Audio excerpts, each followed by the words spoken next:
Hey, this is Steve Peranto with the Pickleball Fountain of Youth. I have a very special guest with me today. Actually, my old college roommate and doubles partner in tennis. I want the surgery that's going to help me see the pickleball the best. Modern cataract surgery is really quite good. Even if you're going to be inside and look at screens, they talk about the 20-20-20 rule, and that's every 20 minutes you should look at something at least 20 feet away for at least 20 seconds to take your eyes from just focusing close, close, close. Pickleball Fountain of Youth with Hall of Famer Steve Peranto. We've had 2 days here at the Playhouse playing, and Dave brought his two brothers who started getting addicted to pickleball before him. So all day yesterday we had Bob Marley playing. Yeah. That probably made you feel right It back kept at- my heart rate down. It kept it, steady rhythm, steady beat. And It was good. he actually took me to Bob Marley concert, and I have a picture upstairs of Bob Marley because Dave kept dancing down to the front row. For a couple of those, I went down with him so I could take a front row picture of Bob Marley. Yeah. And I still have that Bob Marley picture. But what was your sports background that led you to Pacific University? Well, I ended up at Pacific University for the Optometry program, but they also had a tennis team. So that was kind of a nice, distraction from studying in school. Steve and I had met on a tennis team earlier, a year or two. Where I learned pickleball, Green River Community College. Yeah, and somehow he found out I was going to attend the same school that he was already at and gave me a call and said, would you like to be roommates? Yeah. And it worked out great for me. Oh, me too. What knowledge do you have that's going to help pickleball players? So, especially senior, this is really geared towards senior pickleball players, and I know there's a lot of special things that your knowledge could really help. Sure. So I'm Dave Rumpf, and I'm a retired optometrist, actually an avid tennis player, but I've known you since the 70s, and so I've been aware of pickleball. Yeah, age has affected my eyes, Dave. I'm not seeing like I did when I was 24 years old. Nothing else, though. That's the cool thing about it. Yeah, right. 3 years ago, my optometrist said I have early signs of cataracts. I want the surgery that's going to help me see the pickleball the best. If I have to wear reading glasses, that's fine. Yeah. But I want to be able to see the pickleball the best. So what do I have to do? I'm getting cataract surgery because this is in my future. Yeah. What do I choose? What would you suggest for pickleball players? Yeah. Everybody gets cataracts eventually if they live long enough. Yeah. But not everybody does. Yeah. Right?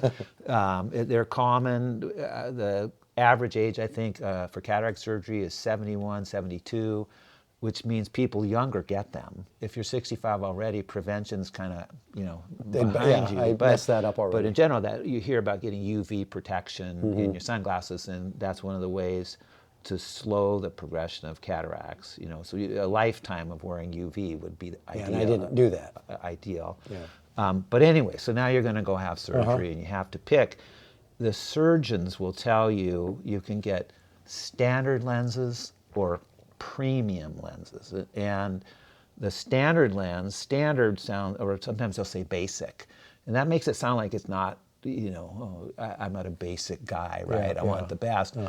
But it's actually an outstanding lens. It's the best choice for people that just want to see far away. There's nothing ungood about that lens. But the surgeons have other options to offer to you. Medicare, which most of us are on at this point, will cover the standard or basic lens. Anything else is out of your pocket. And that standard lens is always for distance? You can choose wherever you want. Okay, now, so what should I choose? Right, so you want to choose both eyes set far away. Now, there are people that have heard about, well, then I can't read. In my contact lenses, I have one eye set close and one eye set far. That tiny subgroup of people may choose to have their implant lenses set that way. But your best depth perception is when both eyes are focused far away. The multifocal gives you adequate vision, far, middle, and near, not 100% vision, but that may be an acceptable trade for some people. And, So there's people that get. But if you only care about pickleball, if you say I want to see the best I possibly can on the pickleball court, then it's both eyes focused far away with a standard lens. With one exception, there's a condition called astigmatism. Most people have heard of that. Yeah, I've heard of it. And to simplify it, basically just means that you have a prescription where lines or objects of one orientation, say maybe vertical, need a different prescription than things that are horizontal. So you sort of need two prescriptions in one, and there is an implant lens that will compensate or correct for that called a toric, T-O-R-I-C. And the toric lens can be chosen to give you maximum far vision. If you have astigmatism and need that, that's a great choice. That's worth the extra cost for sure. In fact, if you have astigmatism and you don't correct it, you'll absolutely have to wear prescription glasses afterwards to correct it. Whereas with the toric, you can get the good long distance vision and then just put on readers. Right. I don't mind doing it. I want whatever's best for my pickleball game. That's a trade, and everybody, you get to make these choices, because if you just pick your long distance, you're wearing reading glasses. If you pick monovision, you're giving up a little depth perception. So back to your question, what's the 100% best? Both eyes far away. Okay, well that's really good for our seniors to know that. And there's another. You might have just influenced a few people. Well, and there's another group that aren't seniors yet, but you may hear on the radio ads to get this lens replacement. Yeah. Before you have cataracts. Yeah, I've heard it. Okay, Yeah. and they'll say, we could put this lens in your eye. We can correct your distance vision, and then they'll say all of it.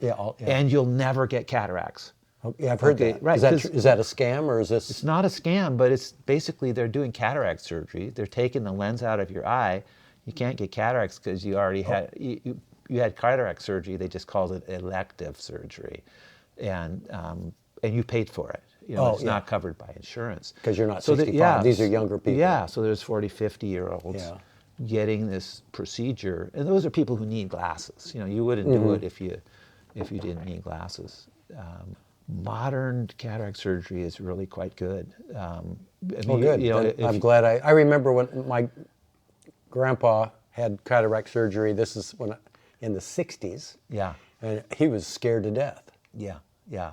It was probably done a lot different, I imagine, now. Night and day. They used to literally cut about a third of the eye open, reach in, pull the lens out. Now they do a little pinhole, opening, a couple millimeters and suction it out.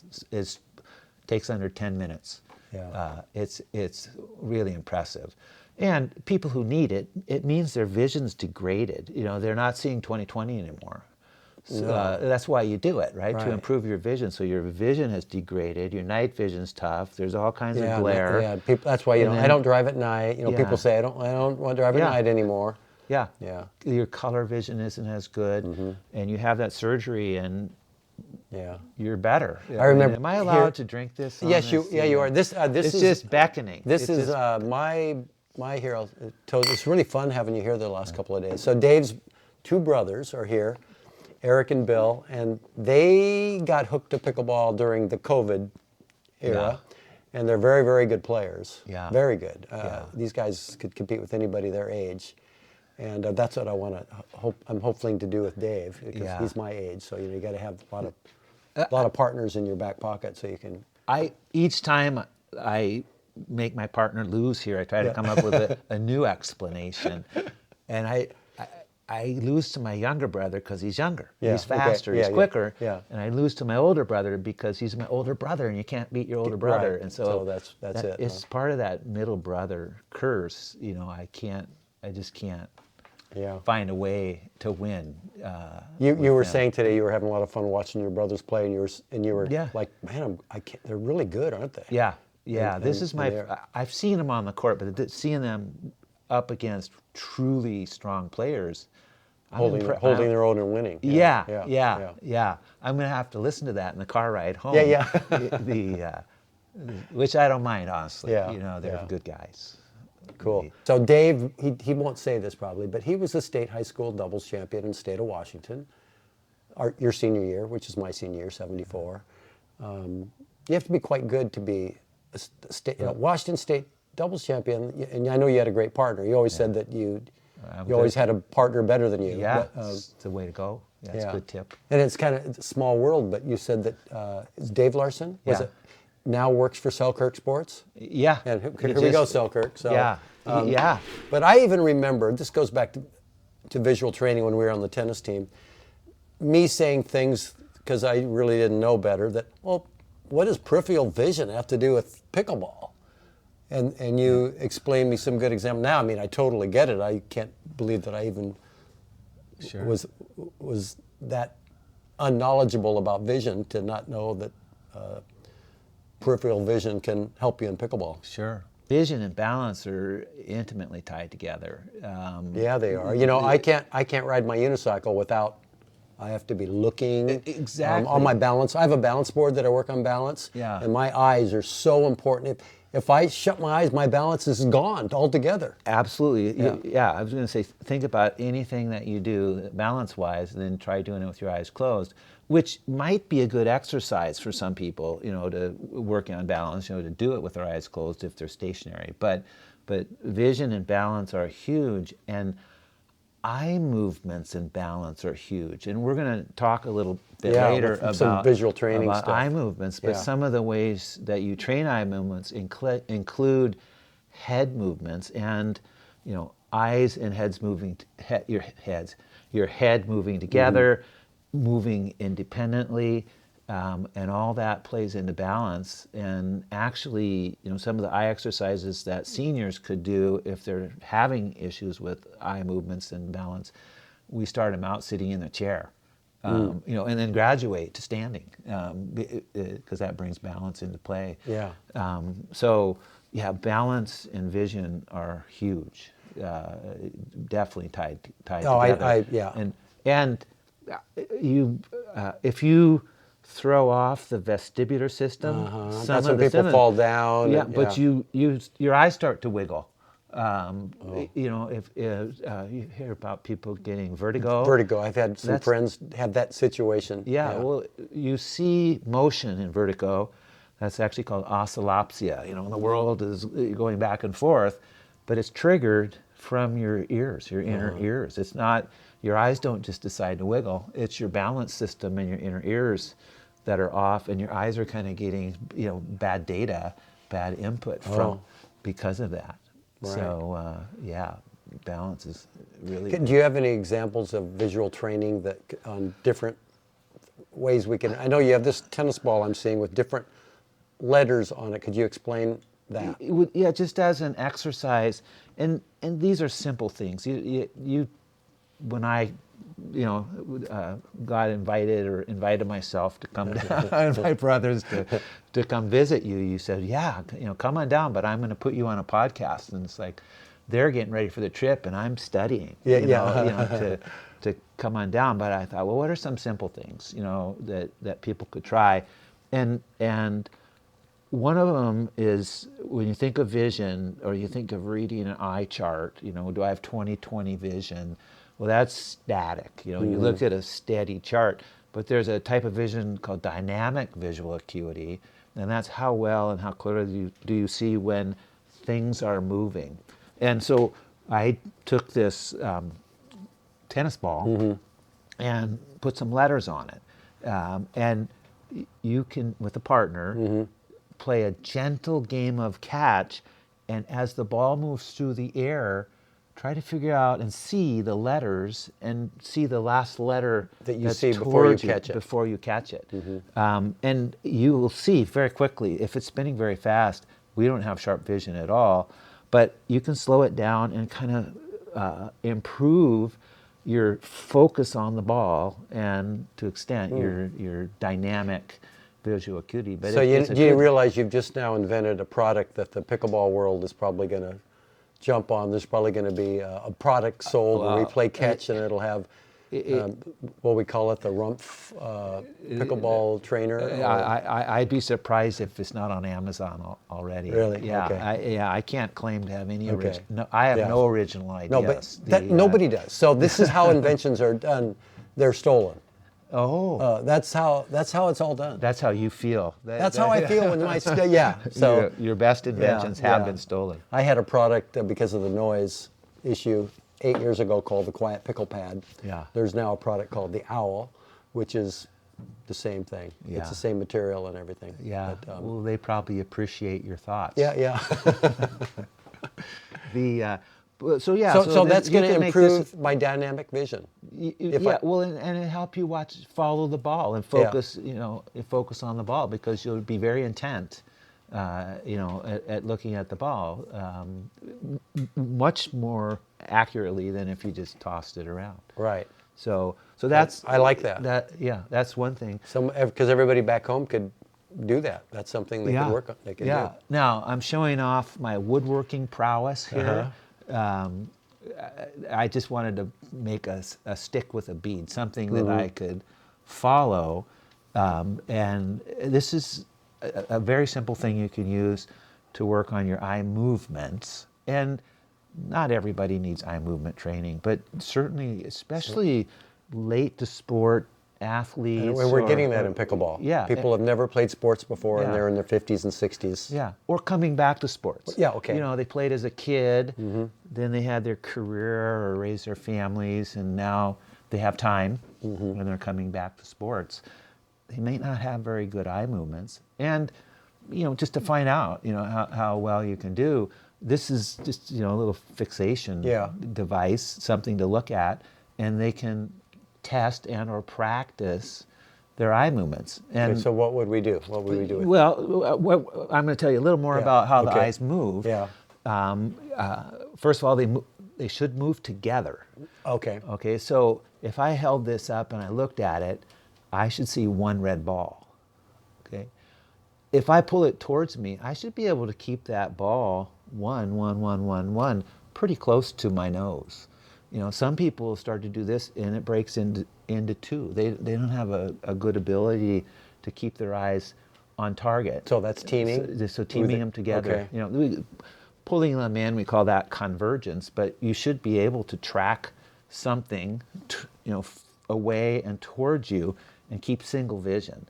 If you start to see two, that means your eyes are pointing in different. Well, I could see that being a difficulty if I'm hitting a volley coming to me and I'm seeing two balls. I have to know which one to hit. Right? That'd be a pretty gross eye misalignment. Not that people aren't that way, but eyes wandering or crossing is a few percent of the population. But that'd be tough.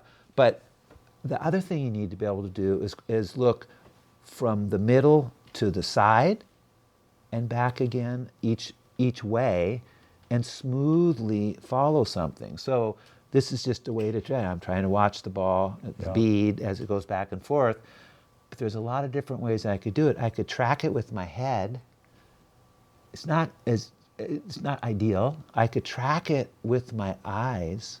And I could also simulate my eye moving left and right by holding my eye still and twisting my head back and forth. And all those are different ways of moving my eyes right and left. And am I building skills by doing that that'll help me in pickleball? It could help you with eye tracking if you had an eye tracking problem. Okay. If we took some of these players that are play here today, they're not having eye and tracking. they did this, that was fascinating, Dave. Probably Wimbledon champion yeah. Jonathan Stark doesn't have trouble tracking. Yeah, but surprisingly, some premier athletes turn out to not have good binocular vision. They find out, and then they get trained. What kind of athlete would that be?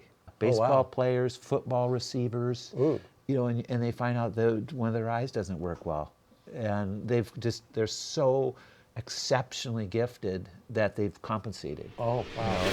When we were kids, we didn't have cell phones. Well, we didn't have computers. We did have TVs. Yeah. And I remember, it was called the boob tube back then. You're spending too much time in front of the TV. Now we have the addition to all the kids have an iPhone, all the kids have a computer, all the kids have video games. Yeah. What are the negative or there might be some positives, Yeah. but what's happening with that? Yeah. Well, I'll leave it to somebody else to address the social media struggles that teens have, because that's huge. But just the physical way they spend time. That a kid looking at a screen nowadays, it keeps them from going outside and playing. How many of your friends would say, "Oh yeah, we'd leave the house in the morning and we'd come back at dinner, or we'd lunch come and back then at dinner dark." again. Yeah. Right. And there have been some pretty good studies on the development of nearsightedness, the ability to not see well far away, so your vision's getting up close. On the incidence of nearsightedness has increased significantly in the last 20 to 40 years. And the studies are showing, they believe that one of the huge factors is not getting exposed to natural outdoor light and light from all directions. So when you sit looking at your screen, that's been taken away. And in the United States, the incidence of nearsightedness in kids has gone up about 10% or so in the last 30, 40 years. Wow. So what can they do? The parents desperately want to stop their kids from looking at their screens, except when the parents want to not be bothered, then they hand them their phone, play with it's a this, babysitter. Right? Yeah. But even if you're going to be inside and look at screens, this sounds kind of trite, but they talk about the 20-20-20 rule, and that's every 20 minutes you should look at something at least 20 feet away for at least 20 seconds to take your eyes from just focusing close. And the last comment I'll make is the screens themselves. Probably there's nothing coming off the screen, but the act of just looking close and looking down is just physically hard on you. And that's just not something we did. And I'm not claiming we're better. It's just, we're out playing outside. Yeah. So pickleball would get them off the screens, for sure. That's for sure. good reason to have the parents get their kids playing pickleball, and grandparents. I still remember you with study sessions helping these other tennis players that were worried about this jock coming to our college to play tennis. But you weren't there to play tennis. That was that was.